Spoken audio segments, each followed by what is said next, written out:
मूकं करोति वाचालं पंगु लंघयते गिरि यत्कृपातम वंदे परमानंद माधव। प्राण ठाकुर मोर परमराध्या जगज्जननी श्री श्री बड़मा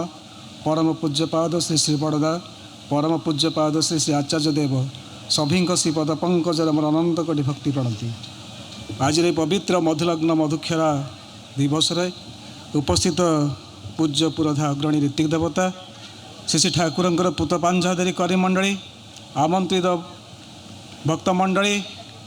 अतिथिवृंद सुधी सज्जन मंडली गुरु भ्राता मातृमंडली समस्त को मोर यथायोग्य रा प्रीति प्रणाम एवं जयगुरु ज्ञापन करे। आमे माने समस्त ही बेस अवगत आज पवित्र दिवस श्री श्री बड़दांकर ए पवित्र खिचिंग प्रांगण को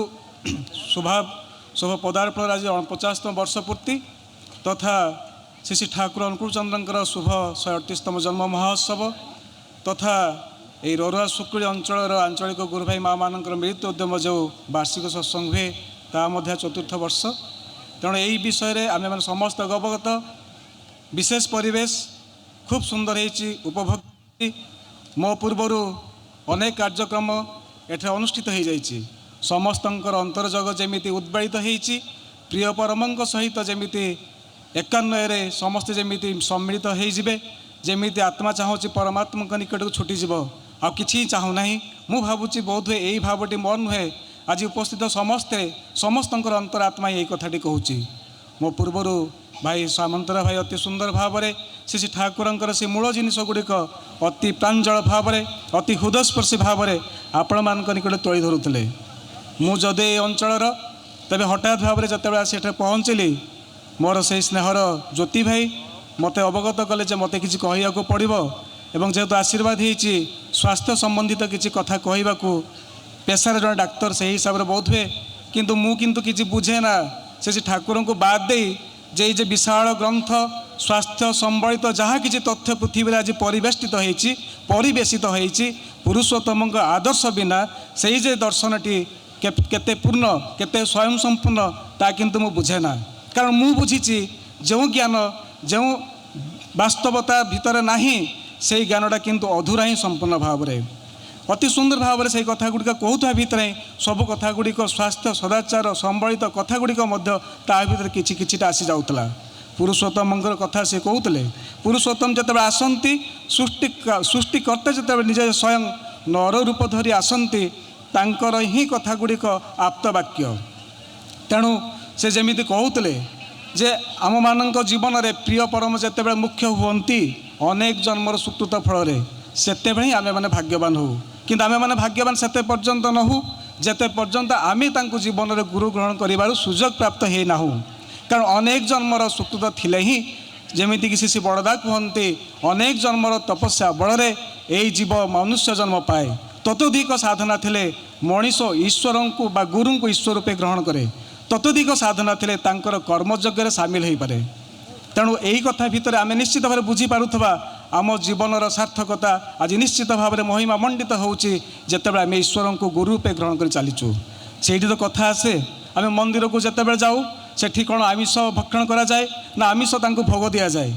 तेणु श्री श्री ठाकुर कहते श्री विग्रह मंदिर भावे जत्न करी शरीरटाके जत्न राखी शरीरटाके सहन पटु सुस्थ राखी विधि माफिक चालास ताके श्री ठाकुर कहते यही मंदिरटी हूँ यही शरीरटी हूँ श्री विग्रह मंदिर। तेणु मंदिर को कई कौन के आमिष नहीं जाए कि श्री विग्रह मंदिर भावे जत्न राखी शरीरटाके सहन पटु सुस्थ राखी विधि माफिक चालास ताके सहन पटु केमती रखी मु कौन खाइबी कौन पिंधिबी ये सबू भितर किंतु शारीरिक सदाचार कथाटी आसे केमिति सहन पटु करी मुझे आमिष खाई निश्चित भाव में मोर सहिबा शक्ति कमीज उत्तेजित होजी जहाँ भाई तांकर उदाहरण कहते श्री दादा पाखक श्री आचार्य पाख आसी से हाथीर उपाख्यान कथा हाथी जमीती जे आमिष खाए ताकू से आघात करे किंतु निरामिष आशिक आघात करे ना आज प्रकृति से भाव में ए सृष्टि को महिमा मंडित करिछि कारण जदि आमे माने आमिष खाऊ आम मान मलमूत्र त्याग भीतर दे इथर लेवल को आमे माने बहु किछि उद्वायु बा जो टॉक्सिक गैसेस आमे माने दो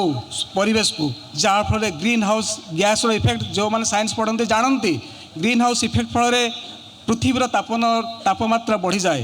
जो मैंने आमिष खाती मलमूत्र दे जो टेम्परेचरटा बाहर को आसे ए ग्रीन हाउस इफेक्ट ता मूल कथा से ठाकुर कहते या किंतु विज्ञान केबे कहि पारि नाही कि कहबार साहस रखी नाही। द्वितीय कथाटी ठाकुर गोटे वाक्य कही माछ मांस खास ना यार पियाज रसुन मादक छाड़ जब से बड़दा को पचाई तो ठाकुर एत कथा अच्छी ठाकुर बड़दा आप कही दिंतु तो संक्षेप में कौन कौन कर ठाकुर मिनिमम केतेटा बाणी कही दिंतु ता भितर किंतु से बड़दा ए बाणीटी प्रमुख भाव में कहते जे माछ मांस खास ना यार पियाज रसुन मादक छाड़ जार पछदपटे गोटे कथा रही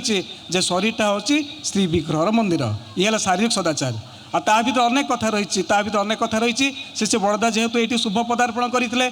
स्मृति अनेक कथा मन को आसी जाए आम मैंने आचार्य संग करने भितर दे अनेक कथा आम आखिरे देखू आम मैंने जानू से आम जानू से बड़दा जिते कहते भक्त मंडली मानक जे केमी कौ समय केमी भाव में खिया जाए केमी भाव बसिकी खायापी पड़े देखो शारीरिक सदाचार कथा जमी भाई कहते दाढ़ी काटिकी जावाई पड़े गुरु निकट को सब समय सूचीग्रस्त जमी आम मान नौ सूचीवाईग्रस्त जमी नौ तापर ध्यान देवाई पड़ो जमी शुद्ध पूत भाव रहा पड़े कारण आम ईश्वर सेवक तेणु से कथा आसे जे बड़दा शिखई दौरान निजर से हाथ कलम जिते आम मैंने अन्न ग्रहण करूँ जिते आम भक्षण करने को जाऊ हाथ को निश्चित भाव में सुंदर भाव में प्रक्षालन करने पड़े साइंस एटी 7टा स्टेप अफ हैंड वाश कहुच्छी जे कही जमी हाथ केमी भाव धोया पड़े 7टा स्टेप्रे से ठाकुर से कथाटी बहु पूर्वर कही तापर से बड़दा कहते पाद को प्रक्षालन करने पड़े जिते अन्न ग्रहण करने को जाऊ ता पूर्व पाद को धोईकी न पोछिकी से अन्न भक्षण करवा उचित ताहले ये जो सहज सहन पटु सुस्थ रखी जमी से ठाकुर कहते खाद्यटा केमी खाइले सुंदर भाव में हजम हम सात्विक शुद्ध आहार हवा दरकार जदि सात्विक निरामिष आहार न हुए ता सहज पाच्य हम ना एवं केमी खायापी पड़े से बड़दा कहते जमीक पाद को अदा रखी आसी बसी खाइब ये गला शारीरिक सदाचार किछिटा कथा कारण समय कम तापर आसिब मानसिक सदाचार सदाचार को आम बहु भाव में विभक्त करा से ठाकुर जमी कहते जजन जाजन इष्टभूति स्वस्तनी सदाचार कथा कहते सदाचार विराट दर्शन कथा से ठाकुर आम सम्मुख थईदे गले किंतु कहवा समय सापेक्ष तेज मानसिक सदाचार अत्यंत भाव में निराट भाव में दरकार परम पूज्यपाद श्री आचार्य देव से कर्मी सम्मेलन कहते गोटे पुराण कथा को लेकिन से कहते भाई जनक जमी पुराण कथा को सुंदर भाव में कहते से श्री आचार्य देव गोटे कथा कहूँ महाभारत समय कथा धर्मराज थे युधिष्ठिर किंतु पशा खेल से बारंबार बारंबार परास्त होते से उपाख्यान श्री आचार्य देव कहते सी कहते जे ता सम्मुख में खेलुवा पशा खेलुवा खेलाड़ी किए थे ना दुर्योधन थे किंतु दुर्योधन को देखी सारा पर युधिष्ठिर किंतु निजको भाभी कि पखोत खेलाड़ी तो सम्मुख से खेलिया को जाइए देखागला दुई थर से परास्त हेले देखुंत से दुर्योधन सहित शकुनी अच्छी तथापि भी से खेलिया जाइए द्वितीय थर परास्त हेले श्री आचार्यदेव कहते अंतत भाव में जदिओ से धर्मराज भाई जमी सुंदर भाव में कथा कहते मु आज्ञा बड़ कर्मी नुहे बड़ वक्ता नुहे बड़ ज्ञानी विज्ञान मनुष्य बोली मुझे जहाँ भी कहे सबकि मोर माइनस पॉइंट जिते बड़ कर निजक ऊपर को नेबी दरबार से तलू खसबी अविकल से भाव में धर्मराज युधिष्ठिर जीवन में ताही जदि धर्मराज युधिष्ठिर कहुए सी कहते मो ठार उन्नत मानर खेल कौन दुर्योधन हो पार कि किंतु से थरे भी चिंता कले ना सखा जदिओ श्रीकृष्ण थोड़े कहले ना जमी शकुनी दुर्योधन सहित थिला किंतु सखा तुम्हें आस मो सहित खेल यही भावना तार नाला कारण अहंकार तार मुख्य थिला आमे माने से भाव में अहंकार भाव में एत अहंकारी भाव में आम एत जे अग्रसर हो जीवन चरण प्रत्येकटा क्षेत्र में आम मानक पतित दुख वेदना सबूर कारण होची आम मन जगत तेणु ठाकुर आसी से कहीदे ठकर देले मननांग त्रायते मंत्र जो सत् मंत्रटी देले अष्टादश स्तर नाम मो सम्मुखें बसुआ से मो पितृप्रतिम गुरुजन मैंने समस्ते आपण मानक से ठाकुर से अभय बाड़ी विषय बार बार कहते से सतनाम करने कथा से बड़दा को मत से कथा पचराई जे श्री बड़दा को पचराई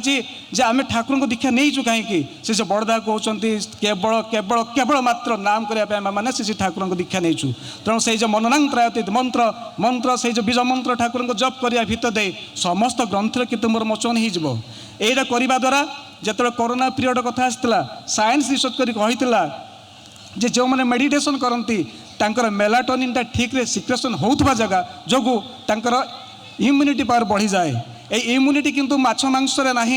पनीपरिवार जिते परिमाण इम्यूनिटी थाए ततोधिक इम्यूनिटी पावर थाए नाम ध्यान करुवा मनीषर जदि सठिक भाव में मनीष सका उठी शज्या त्याग करे ब्रह्म मुहूर्त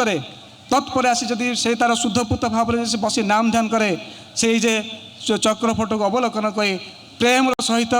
परायण जमीक आत्मीयतार सहित जो नाम ध्यान करे ता मन भी जगत जो आंदोलन सृष्टि हुए जो आवेग सृष्टि हुए से तार इम्यूनिटी पावर बढ़े आ मनटा जो कंट्रोल हो जाए जमीक कि वर्ष पूर्व साइकेट्रिस्ट मानकर गोटे कॉन्फ्रेंस होता दिल्ली में सेठी कहुई जो गोटे विराट विषम परिस्थिति सृष्टि है जे ब्रेन कौन माइंड कौन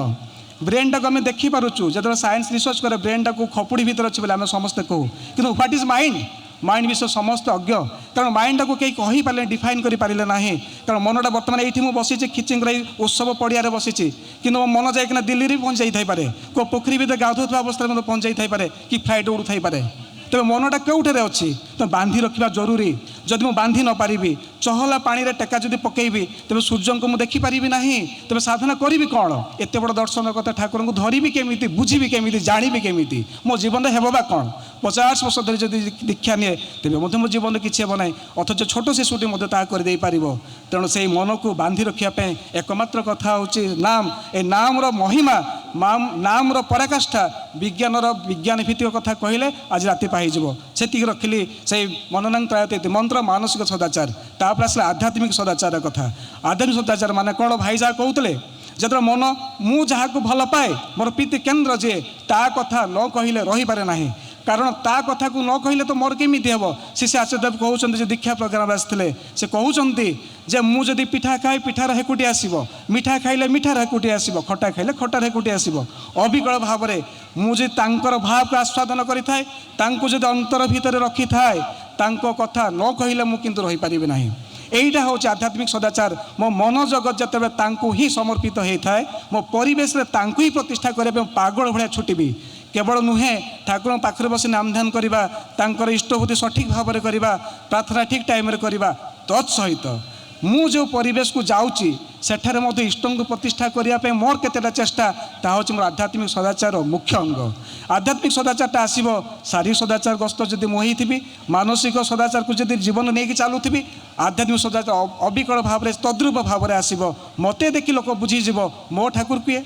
या द्वारा मोर आध्यात्मिक सदाचार परिस्फुटित हेले ईश्वर जमीती प्रतिष्ठित स्वयं ईश्वर सृष्टिर आबहमान कालू मुझे प्रतिष्ठा करने कहीं नुह आमे मैंने कहीं नुह से बर उद्भासित ही आमको आशीर्वाद प्रदान करेंगे कारण मो सन्तानटी मोरी कथा कहूँ मो सृष्टि को रक्षा करने ये हूँ आध्यात्मिक सदाचार भावधारा तबे आसतु यही परिवेश रे एते विराट दर्शन कथा एते कम समय भितर कहिबार सापेक्ष समय सापेक्ष एवं ज्ञान मोर बहुत कम आपण देखी मोर भाव में मो मन एमती गोटे भाव जगत उद्वेलन सृष्टि करुच्ची जमीक ये परिवेश समस्ते मतवाल हो जातु ईश्वर को चिन्हतु ईश्वर को बुझंतु कारण बर्तमान जो समय आसी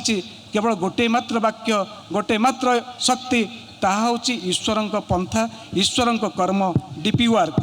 तबे जहाँ कहते से बड़दा गोटे कथा केवल कहि जो आशीर्वाद होता जे सदाचार कथा आउ टे कहीदे से बड़दा जेहतु ये आसते गोटे कथा कहूँ जे जो मैंने वयस्क भाई और माँ मैंने अच्छा भूली जा उचित गोटे खाद्यर संयमता निश्चित भाव भर रहा दरकार से बड़दा कहते बयस 40 पारि गला अत्यधिक लुण और मीठा जिनस जमी न खाती या द्वारा कौन हुए साइंस कहूँ जदि अत्यधिक लुण खाଇବା आम समस्ते जाचु ब्लड प्रेसर हुए तापर शीत दिन में स्ट्रोक होबार संभावना बहुत बढ़ी जाए जो गुरु भाई माने मो संपर्क अच्छा से बार बार कहे शीत दिन जो भाई मान ब्लड प्रेसर अच्छी डायबिटीज अच्छी टाइट कंट्रोल करूँ ना राति अधे स्ट्रोक हुए कारण ब्लड भेसलटा चिपी हो जाए या फल हुए एवं कार्बोहाइड्रेट बा मीठा बेसी खाइबा द्वारा कौन हुए ट्राइग्लिसराइड को कन्वर्ट हो जाए कोलेस्ट्रॉल बढ़ी जाए माछ मांस किंबा से फैट जिनस खाइले केवल कोलेस्ट्रॉल बढ़े नहीं कार्बोहाइड्रेट खाऊा मनीष मानकर कोलेस्ट्रॉल बहुत बढ़े जहाँकि आम के परीक्षा करूँ गाँ गंडा थी माँ भाई मैंने तेज अकारण आम जीवन चली जाए पुणी आम मान अभ्यास गुड़ा एत खराब आनंद बजार हो पायस हो भात हो डालमा हो पूरा गांफी दियो यहाँ कि बहुत खराब कथा कारण से आचार्यदेव कहते मुझे संग सानिध्य करने सुजोग पाई से आचार्यदेव दया पर बसई पूजन बिंकिदा कहते दादा तुम शरीरटा किंतु एबे तुम आंठू टी असुविधा रोचे भाया मत अनुभव होची से आचार्यदेव कहते हाँ रे ये अल्प दिन भर मुझे 6 किलो ओजन कमेदेली यार अर्थ हो आम मान निरव भाषा से कहते निजर ओजन को केमी परिमार्जित करेंगे नियंत्रित करेंगे सुनियंत्रित जीवन चलने जमी नाम ध्यान करने सहित जोग प्राणायाम खाद्यर कथा श्री ठाकुर जहाँ कहते नाम प्रेम भरे नाम पुराय मनस्का आपे प्राणायाम हुए यही विधि को जमी मानि चलवा शरीर जत्न ना सठिक भाव में यही सब कथा को मानि श्री ठाकुर पद तले आत्मसमर्पण कर जीवन को चलई पारिबा स्वपरिवेश स्वपारिपार्श्विक तेबे जीवन धन्य हम। सर्वशेष आपण मानकर समस्तंकर सार्विक जीवन मंगल कामना करी मोर वक्तव्य सांग कली। जय गुरु।